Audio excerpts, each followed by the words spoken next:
Well, hello everyone, Mr. Sunshine Locksmith Eddie coming to you live right here in sunny South Florida, and we have another special treat for you today. What we have here, I have a client who has these brass plated glass showcase locks. Now these locks are actually, they clamp onto the door, and when the door shuts, you can see they have this adhesive here to keep it from scratching the glass. There's also a piece of plastic that sits in here, and these screws tighten everything down on the glass. Once they close down, you actually have to take a key, stick the key in there, turn the key, and it brings the bolt down. He lost all the sets of keys. I went ahead and made a set for this lock, but all the locks are different. This one here it says 224. This one says 214, and this one says 136. So they're all different. So I went ahead and made a key for this lock here. As you can see, it's a double-sided key. I was able to use a 1527, which is a double-sided. It actually fits a snap-on toolbox. So these keys, I'm sure you can find a Yamaha key, a double-sided Yamaha, or some of the other Ilco 52s or something like that. But I actually was able to go ahead and key it the same as this. So I already took this lock apart, made a key for it, and you can see they're all the same right now. Okay, so coming back to you live. All right, there it is. So what we're going to do right now is we're going to go ahead and pull this other one apart so we can show you how they come apart. Now, because we're going to key it the same as these keys, naturally you just can't go through here, fit a key for it, and make it work. So what we have to do is we're going to go ahead and start to disassemble it. I'll show you how these locks come apart. You can buy these on Amazon. You can buy them through a Locksmith supplier, a couple other places. And this is just a piece of tape. This is a tape that actually keeps the metal from being from the metal scratching the glass. And what we'll do is, you can see there's 4 screws here. There's nothing on the outside. There's no set screws here. So what we have to do is go ahead and take these 4 screws out of here. Now you always want to hold the back of any plate when you're pulling a lock, in case there's some springs, some ball bearings, any kind of gear or anything like that. We're actually going to use a smaller screwdriver. And we're going to go ahead and remove the 4 screws as such. And once they're unlocked, then we can go ahead and pull the cover off. Gently pull the cover off. We don't want to have no problem. Pull it off nice and easy. And there you go. You see this? This is your spring, and this is your ball bearing. That's the detent that goes into this. After you open the lock, it holds it in place so the bolt doesn't flipping back and forth. It keeps a little more tension on it. So what we're going to do is we're going to carefully take that ball bearing out of there and not lose the springs. So this is why it's very important to make sure you know what you're watching when you take it apart, so we don't lose the ball bearing and the screw together, or the spring together. So there we have the bolt out, and we'll reach out here, and there is the ball bearing, and there is the spring. Very simple, but if you pull that off and it flew out, your chances are you're not going to find the ball bearing, and then you're not going to find the spring as well. All right, so now here's what we have here. We have what is here is a circlip. There's a C-clip in here, but there's no way to get the C-clip out of this because you have to be able to slide it out. There's not enough room there.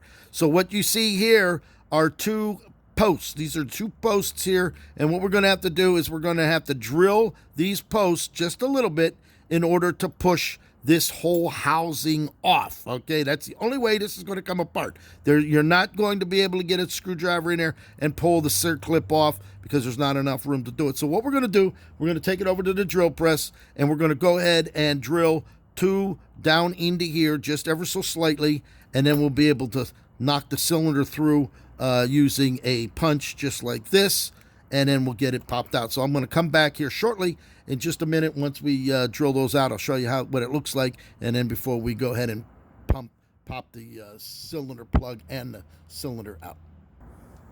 Okay, so there it is. As a matter of fact, I'll pull it up here. We went ahead and drilled off the heads. It's actually a press fit in there at the factory. It's just made out of pot metal.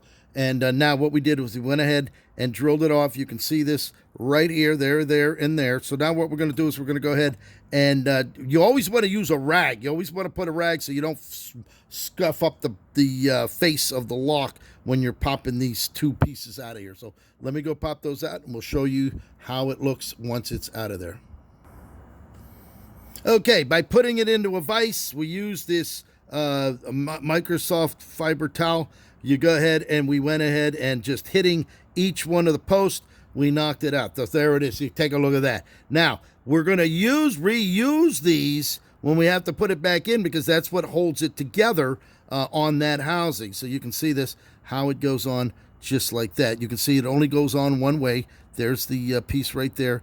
It drops back in, and then we can go ahead and stick that back in. But for right now, we're going to set this aside, and we're going to concentrate on this right here. Now, what we're going to do is we have to go ahead and get that C-clip off. Now, the C-clip happens to be around on the other side, so you wouldn't be able to get it off because this is what's holding it in place. So you're going to take a screwdriver, and we're going to go ahead and push the C-clip back around to the other side in order for us to take this C-clip off. So we'll go ahead and turn this. I got to pull it off of my chest here in order to turn it around. And once we have it backwards, I'm going to show you that before we take it off. As you can see right there, we have it started. We're going to go ahead and continue pushing it right around so that we'll have it on the opposite side in order to go ahead and pull that C-clip off. It's a tight fit in there, but you will get it once you just keep pushing it around. And you don't want to knock it off and lose it. All right, so now we're on the other side. You can see it's already starting to come off. We'll go ahead and pull that right off. We'll use a bigger screwdriver here, and there it is. You can see that right there. There's the C-clip. As we're going to go ahead and pull that off. There it is right there. And now the cylinder will just slide out. There you go. There's your, you have 5 wafers there, and there's the plug housing. It's only going to go back in one way. So now what we're going to do is we're going to take the keys, slide this in, and we're going to find, look at this. It's all there. None of this is going to make any sense here because you can see these cuts are in the wrong position. But we're going to try to reuse whatever wafers because I don't have a wafer kit that's going to operate this. Even if you have a disc tumbler, Corbin cabinet, or a Yale or ESP, the wafers aren't going to match up. So we're going to just, because these are all from the same brand, the wafers are probably could very well just be in the wrong location. So we'll go ahead and pull those out, and we will, those basically come out easy. But let's take a look to see if there's any of them that are already can be used in conjunction. Now the last one is already at 1, so that one is at 1. We're already good for that one. Actually, the first one. The first one is in a position, so it would be the second, third, and fourth one that need to come out. So the second, third, and fourth. So these just push right out. They're not staked in, so they can just slide right out, as you can see right there. And we'll leave the springs in there. We'll check the key again, and as you can see, we got those already together there. There it is. That's going to be a nice shape there. We have those already in order, so we can go ahead now and try putting these wafers in the other positions to see if it's going to match up. So we'll go ahead and try that one in there. Let's see what we got. Nope, see, that's still sticking out too far, so that's not going to be a wafer in that position. So we'll try it in the second position because it was already taken out of the third. So we already know it's not going to work there. So we'll try to put it in the next position. Put that in there. And there you go. Look at that. We're going to be able to use that one. That one's a nice flush one right there. So we're going to use that wafer in that position. Let's go ahead and try using another one here. Let's put that one in the first one. Let's see what that does in the first one. If that maybe, who knows. Nope, it's still sticking down in the bottom. So that one's not going to work in the second position. So we'll go ahead and try it in the fourth position. No, that one's not going to, we're not going to be able to use that in either one of those positions. So we're going to go ahead and move that one out of there since I don't have a wafer. You know what? We're going to check. I may have a wafer kit over there. We're going to try it, but for all intents and purposes right now, that one's not going to work. So let's go ahead and put that spring back in. We're going to go ahead and put this into this position. We're going to see if it works there, the other wafer. So we'll see what we got there. And as you can see, nope, it's still sticking out too far, so we can't use that one. We'll go try putting that one in the second position. Which pin was that? Yeah, that was in the fourth hole. So we'll take it out of the fourth hole, slide it back out, and put that right in there. We'll try it in the second position. And no, it's still sticking out too far. So let me go get a pin, we're gonna try one of the wafer kits that I have, and we'll see if we can try to get the other two in. Okay, so we went ahead and we have the little US lock. This was a US lock service kit for wafers. You can see they got the little wafers in here, 1 through 5. And unfortunately, if we go ahead and try the wafer in here, it's actually too big to fit down in there. It's way too big to fit this lock. So we're not going to be able to use these wafers as they are. So what we're going to try to do is I'm going to go ahead and file down. I'm going to file down this little D-dent right here. This is a little catch right here. And we'll file that down, and then we're going to see if we can get that to go in there and fit. Well, even unfortunately, by filing it down, it's still, the wafer is just too big all the way around, both top, the bottom, and the sides. So we're not going to be able to use all 5 wafers in this lock. So we'll just get away with the 3 that are in there right now. So what you want to do is you want to make sure that the spring is out. You don't want the spring to work itself loose inside the lock, and then it's going to jam it up. So we're going to take that out of there. We'll just pull that spring out just as such, and we'll go ahead and put this in. And as you can see, it works beautifully. There it is. It's smooth as glass. We have 3 of the 5 wafers in there to be able to key these all the same. So one key fits them all. Again, these locks either made in China or Taiwan, and we don't have the keying kit in order to put all 5 in. So we can get away with the 3 for what we have right here. So there it is. We'll go ahead now, and we will go ahead and put the cover back on. We're going to actually show you how that's going to go on. This is the plate here. It's only going to go on one way. You can see the back of this has a squared off. We'll go ahead and put this in and put it in there just as such. So now we're going to go ahead and put that on there, and then we'll press it down. We will go ahead and put a rag on it, and then we're going to take a hammer and just tap it back down on that housing. Just as such. I actually felt it go all the way down. So let's take a look now. There you go. Look at that. Right back on there. There they are, right back here. And what we're going to do now, all right, even though it's on there, what we're going to do is we're going to put a touch of super glue, Loctite. We're going to use Loctite super glue, the ultra liquid control. We'll go ahead and we're going to just stick a small drop on each one of these, and that will guarantee, just like that. There's one.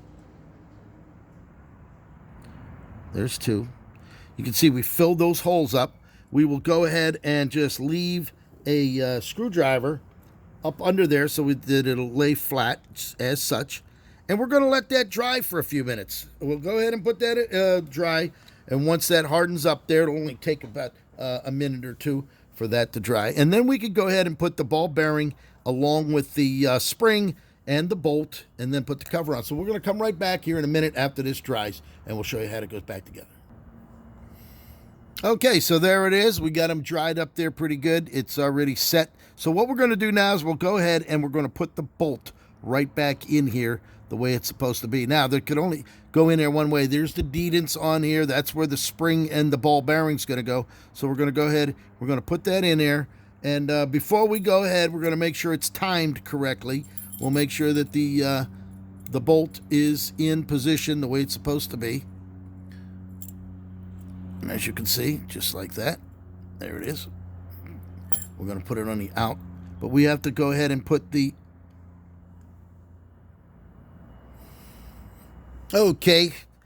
We forgot to put the C-clip on there before we went ahead and put it on. So I just went ahead and popped it back off, slid the C-clip back on, put it back in, put a little touch of glue back in there. And now, as you can see, it is now ready to go. You can see you can put the key in. It operates just like that. You can pull the key out without the plug pulling out. I noticed that once we pulled the key, but being a locksmith, I always, when you put the key in, I always hold the key and hold the cylinder just like that in the event. So I noticed that that was out. So we went ahead, pulled it back out, put the C-clip back on there. You can see that actually the black C-clip down in there, and it is back in position, and now it's ready to go. So we'll go ahead and put the back on here the way we had it. Let me get this back in. We can put it like that. Let's just make sure it's going to work. Come out of there just like that. Key comes out. Put it back in just like that. And now what we'll do, there's where the spring and the ball bearing go. So we're going to be very careful. We're going to drop the ball bearing in there just like that. You can see, oh, you can see that right there. And then there's the ball bearing. And we're going to put the spring in. And we're going to be very careful that we put the spring in without it flying out, because then we're going to have a little problem, because we don't have another spring exactly like that with that much pressure and tension. And you just kind of work it in there, and it's still not in there. And I don't want to lose it in any way, shape, or form. And we still don't have it in. So this is going to be like the hardest part of the whole job, putting this in. So let's go ahead and get that pushed down in there. Nope.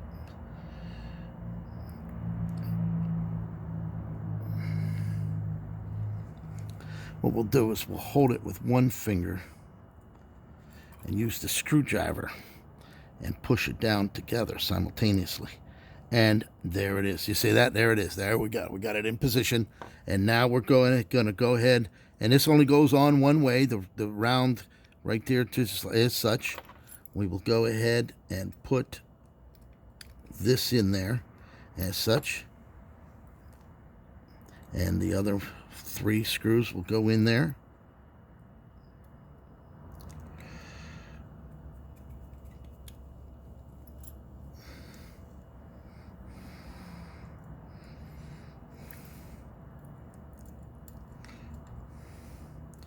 This one's already in position, so we'll just go ahead and go right through the screw that sets it in, just like that. You can see that.